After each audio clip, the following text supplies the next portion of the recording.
Estadão Notícias.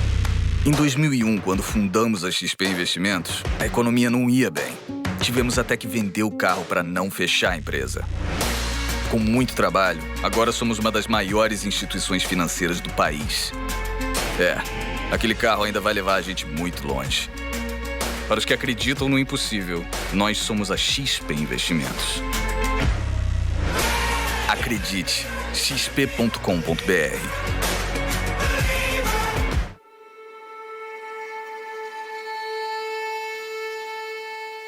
A escalada de tensão entre Estados Unidos e Irã já trouxe reflexos para o Brasil. E depois do posicionamento do Itamaraty, o país do Oriente Médio pediu explicações. A posição brasileira pode colocar o país no radar do conflito? A defesa da ofensiva americana pode prejudicar o Brasil comercialmente com o Oriente Médio? A edição de hoje do podcast discute o tema numa conversa com o ex-embaixador do Brasil em Washington, Rubens Barbosa, e com a nossa colunista Eliane Cantanhede. Em um primeiro momento, o presidente Jair Bolsonaro foi mais comedido ao falar sobre o ataque americano, que resultou na morte de um dos homens do exército iraniano, o general Qasem Soleimani, e pareceu mais preocupado com a variação no preço do petróleo. Pois o que mais nos preocupa é uma possível alta do petróleo, está em torno de 5% no momento. Conversei com o presidente da Petrobras também, a exemplo do que aconteceu na Arábia Saudita, o ataque de drones, em poucos dias voltou à normalidade, o que a gente espera que aconteça agora também. Mas, alinhado ideologicamente com os Estados Unidos, Bolsonaro subiu um pouco o tom ao dizer que o militar não era general e condenou o terrorismo. O general lá, que não é general, nós repudiamos terrorismo em qualquer lugar do mundo e ponto final. No entanto, foi uma nota emitida pelo Itamaraty que causou irritação no governo iraniano. Na nota, a diplomacia brasileira disse apoiar a luta contra o flagelo do terrorismo e condenou um ataque à embaixada dos Estados Unidos em Bagdá, mas não condenou a morte do general. Com isso, a encarregada de negócios do Brasil em Teherã, Maria Cristina Lopes, foi convocada pela chancelaria iraniana para dar explicações. O embaixador do Brasil no Irã, Rodrigo Azevedo, está de férias. Jair Bolsonaro minimizou o episódio. Estou aguardando o que haverá após essa convocação aí, ok? É um direito deles, como é o meu também. Mas afinal, qual deve ser o papel do Itamaraty em situações de grande tensão bélica?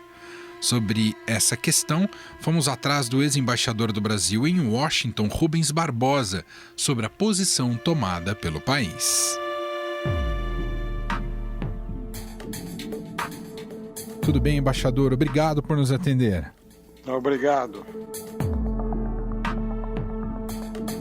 Como é que o senhor avalia até agora a posição diplomática do Brasil em relação a essa crise envolvendo Estados Unidos e Irã? O Brasil que chegou a condenar os ataques à embaixada americana no Iraque, mas não condenou a morte do general. Há uma leitura que há um alinhamento maior aos Estados Unidos. Como é que o senhor avalia, embaixador? Olha, a nota que o Itamaraty deu claramente deu uma ênfase ao terrorismo que não era comum na política externa brasileira. O terrorismo está na Constituição, não há nenhuma novidade em defender contra o terrorismo. Mas a maneira como foi feita, ela coloca o Brasil num dos lados. Eu acho que para defender o interesse brasileiro, o melhor era a gente ficar equidistante dessa crise, porque é uma crise no Oriente Médio, nós não temos interesse direto nesse conflito, mas interesses indiretos, tanto comerciais como políticos, e a melhor posição é uma posição de equidistância, nem a favor de um lado nem de outro. A convocação da encarregada de negócios do Brasil em Teherã, Maria Cristina Lopes, pela chancelaria iraniana, já é uma reprimenda a essa nota, embaixador? Não, esse é um procedimento normal, não é? Chama o embaixador o Ministério do Exterior convoca o embaixador para o embaixador explicar a posição do país. Quer dizer, não deixa de ser uma observação do governo iraniano, que eles notaram que o Brasil tomou um partido, entendeu? É uma ação do governo iraniano para sinalizar ao Brasil que se notou a mudança da posição do Brasil. E ainda há espaço para o governo brasileiro, como o senhor mesmo acabou reforçando, para o governo brasileiro tomar uma atitude mais neutra em relação a essa crise, embaixador? Eu acho que o governo brasileiro deveria acentuar o seu interesse em uma solução negociada, que haja uma redução das tensões. Isso ficou faltando de maneira mais clara na nota do Itamaraty. O Brasil é sempre favorável a soluções pacíficas de conflitos e ficou faltando na nossa nota uma manifestação mais forte a favor de uma desescalada das tensões, porque não interessa a ninguém, nem aqui na Europa, nem na América Latina, mesmo na Ásia, não interessa a ninguém um conflito dessas proporções. E o Brasil deveria, junto com outros países, acentuar seu interesse em que esse conflito não saia do controle, porque teria consequências muito graves, econômicas, políticas, em todo o mundo. Caso o Brasil não tome essa atitude, embaixador, o maior impacto inicialmente para o Brasil é econômico? Bom, a gente não sabe como vai evoluir essa crise, né? Se a crise sair do controle, o que eu não acredito, eu acho que os países vão fazer uma escalada verbal, mas não vão perder o controle, né? Não interessa a ninguém, nem nos Estados Unidos, no ano eleitoral, nem no Irã, e nem na situação em geral no Oriente Médio, não interessa uma escalada nessa crise. Porque, como eu disse, para o Brasil, a consequência seria o aumento do preço do petróleo, né? Se houver uma escalada, o Brasil importa petróleo também, não exporta, mas também importa. E consequências comerciais se o Irã resolver tomar medidas contra a posição de países que apoiaram abertamente os Estados Unidos. Muito bem, ouvimos o ex-embaixador em Washington, Rubens Barbosa, comentando um pouco mais dessa crise Estados Unidos e Irã e a participação diplomática do Brasil. Muito obrigado pela análise, viu, embaixador? Um grande abraço. Um abraço, obrigado. Diante da polêmica, o presidente Jair Bolsonaro fez questão de frisar que, mesmo após a nota do Itamaraty, não houve impacto negativo no comércio entre Brasil e Irã. Temos o comércio com o Irã e vamos continuar nesse comércio. No entanto, a avaliação é de que o Itamaraty se precipitou ao tomar partido no conflito. A colunista do Estadão e da Rádio Eldorado, Eliane Cantanhede, entende que o melhor caminho era manter a neutralidade característica do Brasil diante de tensões internacionais. Tudo bem, Eliane Cantanhede, mais uma vez obrigado por participar aqui do nosso programa. Olá, Emanuel, ouvintes, é sempre um prazer.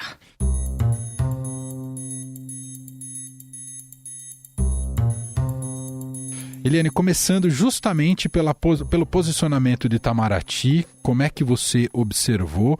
Aparentemente deu indicativos de que o Brasil tomou um lado nessa história, o que foge às nossas tradições, não é isso, Eliane?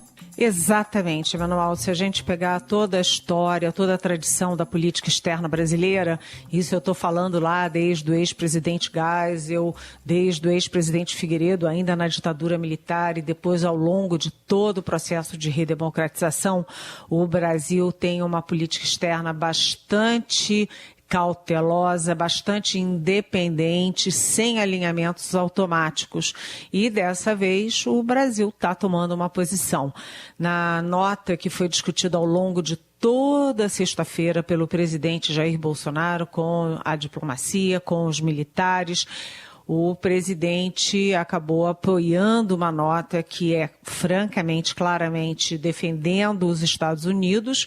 Não há nenhuma crítica ao ataque dentro de um terceiro país, o Iraque, nem uma condenação à morte, né, o assassinato do líder militar iraniano, mas sim há uma crítica genérica ao terrorismo, o que foi entendido como uma crítica ao Irã, e há uma crítica direta, uma referência direta às ações do Irã contra alvos americanos, embaixadas, etc. Ou seja, o Brasil dessa vez tomou partido. E isso na pré-história, porque você não sabe como é que essa história vai evoluir.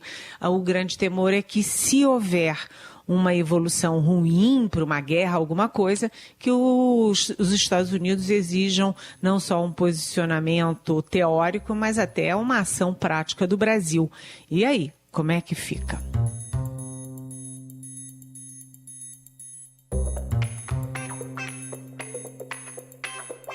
E não soou para você também, Eliane, muito desorganizado por parte do presidente Jair Bolsonaro, porque ele ainda declarou que não saberia se convocaria também o embaixador do Irã aqui no Brasil, e ele disse que esperaria a chegada do Ernesto Araújo para a tomada dessa decisão. Ora, o Ernesto Araújo está de fora, mesmo que não esteja fisicamente no Brasil.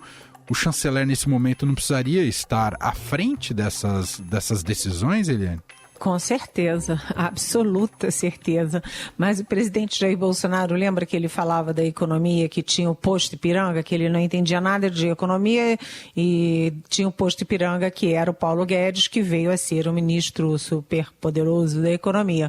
E no caso do chanceler Ernesto Araújo, mesmo ele não estando, o Itamaraty participou ativamente, isso eu vim acompanhando desde a sexta-feira, ativamente da feitura da nota.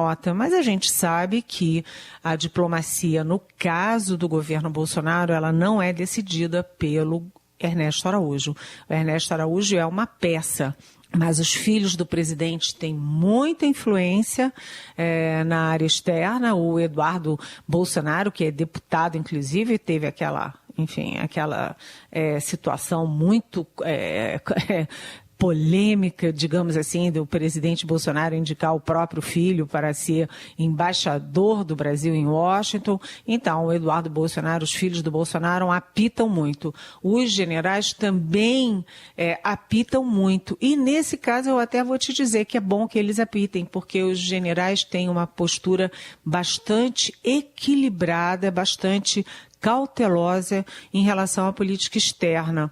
E o Itamaraty, historicamente também. Ou seja, quem pode desequilibrar esse jogo e pender para um alinhamento automático com os Estados Unidos são exatamente o presidente, pressionado pelos seus filhos e pressionado pela chamada área ideológica do seu governo. Porque o Olavo de Carvalho, que mora nos Estados Unidos, que é um americanista, que é um ideólogo aí do governo Bolsonaro, ele tem até gente dele dentro, ele ajudou a escolher o Ernesto Araújo chanceler e foi uma peça decisiva para escolher também o assessor internacional da presidência, que é o Felipe Martins. Ou seja, são peças que vão interagindo para chegar a uma conclusão. O presidente Bolsonaro, na verdade, ouve, mas ele tem lado, né?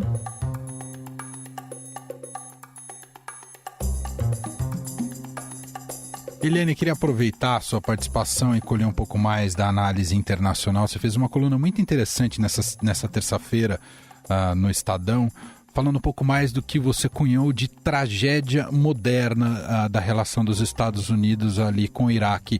Esse novo episódio explicita um pouco mais e aprofunda um pouco mais dessa tragédia moderna, Eliane?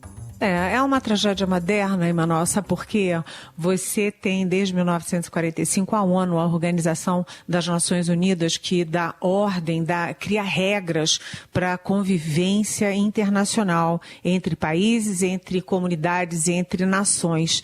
Não é? E os Estados Unidos, como grande potência, pelo menos por enquanto, se dá o direito de, por exemplo, invadir o Iraque unilateralmente. Quando os Estados Unidos invadiram o Iraque, os Estados Unidos não consultaram o Conselho de Segurança da ONU, ou seja, foi uma decisão unilateral. E tem um livro que eu li e sempre recomendo, que se chama Curveball. Ele é traduzido para o português, mas o título foi mantido em inglês, Curveball, mostrando como foi tomada aquela decisão de invadir o Iraque. Você tinha o Bush e o Colin Powell queriam pretexto para invadir o Iraque de qualquer jeito, e o pretexto foi dado por um cidadão iraquiano que se dizia engenheiro químico e que tinha até plantas de como o Iraque desenvolvia armas químicas e biológicas móveis, e aquilo tudo passou para a CIA, passou para a NDA da Alemanha, passou para o MI da Inglaterra, passou para o Mossad de Israel, foi crescendo, era tudo uma balela, uma mentira, e quando os Estados Unidos invadiram o Iraque, você viu que eles mal tinham um revolvinho 38 que qualquer bandido do Rio de Janeiro tem. Ou seja, foi um pretexto. Aí foi uma invasão que agora autoriza o Trump, que não é belicista como o Bush, a tomar uma decisão assim, atacar um terceiro país, que é o Iraque, para matar o chefe militar de um outro país, que é o Irã.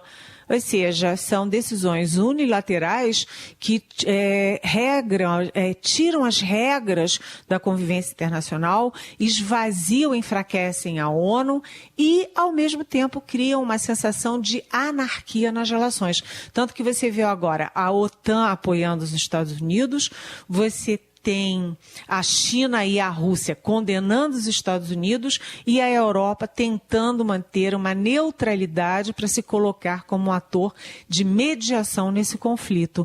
É nessa posição europeia que o Brasil deveria se encaixar. Inclusive, militares com quem eu converso, diplomatas com quem eu converso, consideram essa mesma posição.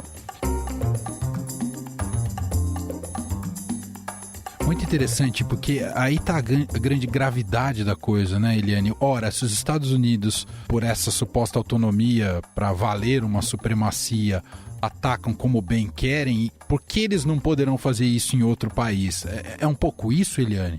Exatamente. Você sabe que o general Sérgio Etchegoyen, que é uma das cabeças pensantes das Forças Armadas, ele agora está na reserva, mas ele foi chefe do Estado-Maior do Exército, ele foi chefe do GSI, do Gabinete de Segurança Institucional do presidente Temer, e é um militar muito respeitado. Ele deu uma entrevista esses dias exatamente dizendo isso. Se a gente aplaude e se a gente concorda com a ação desse tipo dos Estados Unidos, tudo bem, porque a gente sabe que o Saddam Hussein não é um santo, que a situação no Iraque era grave, a gente não discorda disso, né? Era longe de ser uma democracia, a gente concorda, mas o Sérgio Etchegoyen perguntou, vem cá, então se a gente concorda com isso, a gente vai concordar dos Estados Unidos jogarem uma bomba no PCC dentro de território brasileiro? É a mesma coisa, você não toma uma decisão, não é uma questão de países, os Estados Unidos não são salvadores do mundo, não têm uma verdade universal e não têm o direito de agirem unilateralmente. Eu não sou anti-americanista não, deixa eu te falar, pelo contrário, eu sou muito, tenho até ligações pessoais com os Estados Unidos, mas decisão unilateral em política externa é sempre muito arriscada e perigosa. Muito bom, ouvimos aqui a análise de Eliane Cantanhede, colunista do Estadão, participando gentilmente hoje aqui do nosso programa, do nosso podcast. Muito obrigado, viu, Eliane? Até a próxima. É um grande prazer, um abração para você e para os nossos ouvintes.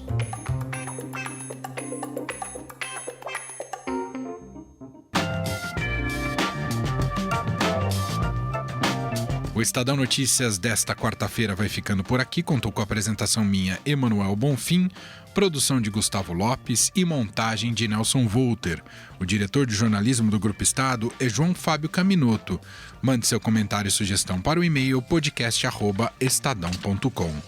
Um abraço para você e até mais. Estadão Notícias.